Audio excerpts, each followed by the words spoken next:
Senadora Dolores Padierna Luna, del Grupo Parlamentario del Partido de la Revolución Democrática.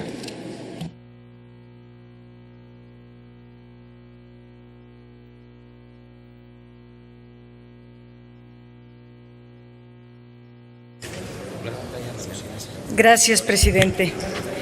La reforma en materia de deuda de las entidades federativas y municipios no es, desde luego, todo lo que se necesita y se desea y lo que realmente se requiere para sanear, para reconducir, para transparentar las finanzas públicas y colocar un endeudamiento imparable, controlar un endeudamiento imparable, opaco, que es cargado año con año a los hombros del pueblo de México.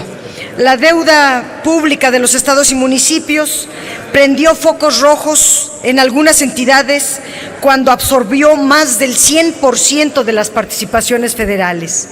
La Secretaría de Hacienda reporta que la deuda pública de entidades y municipios alcanza un monto de 490,000 millones de pesos y representa el 85.1% de las participaciones federales que entrega la Federación a las entidades. El crecimiento de esta deuda inició en 2009 como efecto de la crisis económica, que vino una disminución de las participaciones en un 11.3% y lo que en valor significó 48,000 millones de pesos. En ese año, la deuda de las entidades y municipios aumentó en 49,000 millones de pesos, prácticamente la misma cantidad en que cayeron las participaciones. Pero en vez de que se hiciera un ajuste al gasto público o incrementaran los ingresos vía eficiencia administrativa, decidieron endeudarse, el camino fácil. Y la Federación, los estados y los municipios acudieron al endeudamiento y tomaron recursos de gobiernos subsiguientes. Tan solo del 2008 al 2009, el saldo de la deuda neta del sector público federal se incrementó en más de 10 puntos porcentuales del PIB. A partir de entonces, se ha seguido incrementando hasta ahora rebasar el 40% del Producto Interno Bruto en 2014. Cabe señalar algo muy importante.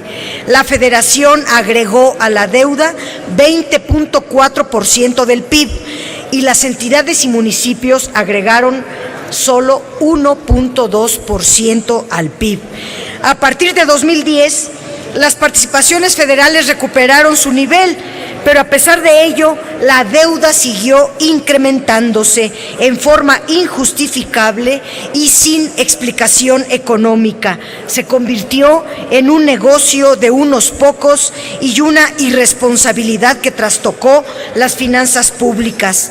Estamos hablando solamente de la deuda que se registra en la Secretaría de Hacienda, pero hay otro tipo de deudas que en los estados y municipios que no se registran y que son muy significativas: las pensiones y jubilaciones de los trabajadores de los gobiernos, de las universidades, también los pasivos de corto plazo que son contraídos por proveedores de bienes y servicios o con bancos para solventar la liquidez de corto plazo, u otras deudas derivadas de asociaciones público-privadas, de proyectos multianuales y otras muchas más. Si sumamos todos estos distintos tipos de deuda, los que rebasan el 100% del Producto Interno Bruto, podemos encontrar que hay 7 entidades que rebasan el 100% de las participaciones federales.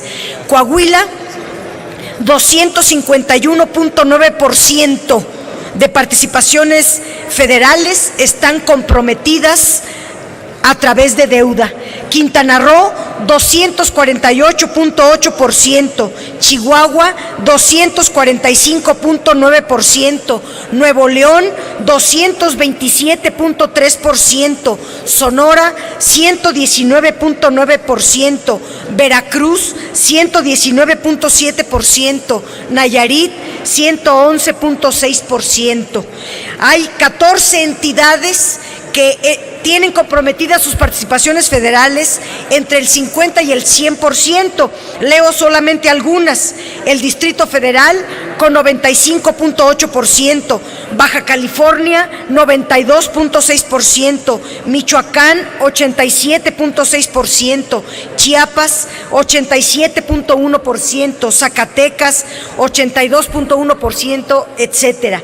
Y si hacemos un cruce, que por el tiempo no lo haré, si hacemos un cruce entre lo que representan las participaciones federales y los ingresos públicos de cada entidad, veremos que prácticamente la totalidad del presupuesto de las entidades está comprometido en deuda. Y algunos gobernadores y alcaldes están utilizando, con o sin fundamento, solicitando más deuda. Por eso esta ley es positiva, porque si bien no es perfecta y pudiera serlo, las soluciones a cada problema de la deuda se están atendiendo. Si se respeta la ley, pues se puede avanzar. Si no se respeta, como no se respeta, por ejemplo, la ley de contabilidad gubernamental, que exigía el registro de todas y cada una de los distintos tipos de deuda de las entidades federativas y los municipios, y no lo hace ninguna, y la ley se aprobó a la entrada de este Senado, bueno, entonces, si esta ley tampoco se va a respetar, no va a servir de nada. Pero esta reforma amplía las facultades del Congreso para legislar sobre la forma en que el Ejecutivo pueda otorgar garantías. Esto es algo muy importante, porque se acaba la discrecionalidad de la Secretaría de Hacienda para otorgar garantías cuando se trata de sus amigos y no las otorga cuando no son sus amigos. Se establecen como prioridades que el Estado mexicano deberá respetar el equilibrio presupuestal y la sostenibilidad financiera, y estos principios quedan plasmados en la Constitución. Se faculta al Congreso para establecer las bases generales para que estados y municipios y el Distrito Federal puedan endeudarse, y pueden fijarse los límites para comprometer participaciones federales en deudas o en otro tipo de obligaciones, de tal manera que se acabó el hecho de que agarren las participaciones federales para seguir comprometiendo deudas. Ahora será el Congreso el que establezca las bases generales de ese compromiso. Se otorgan facultades de control al Congreso para que los convenios entre la Federación y los estados deban ser sancionados. El Congreso, en su comisión bicameral, en el caso de que haya niveles de deuda muy elevados en municipios, deberá de ser informada esta comisión bicameral. Y en caso de que los estados sean endeudados, el Congreso, a través de esta comisión, podrá hacer las observaciones que juzgue pertinentes. Si funciona la comisión bicameral, habrá buenos resultados. Si no sirve, como muchas comisiones, no servirá esta facultad.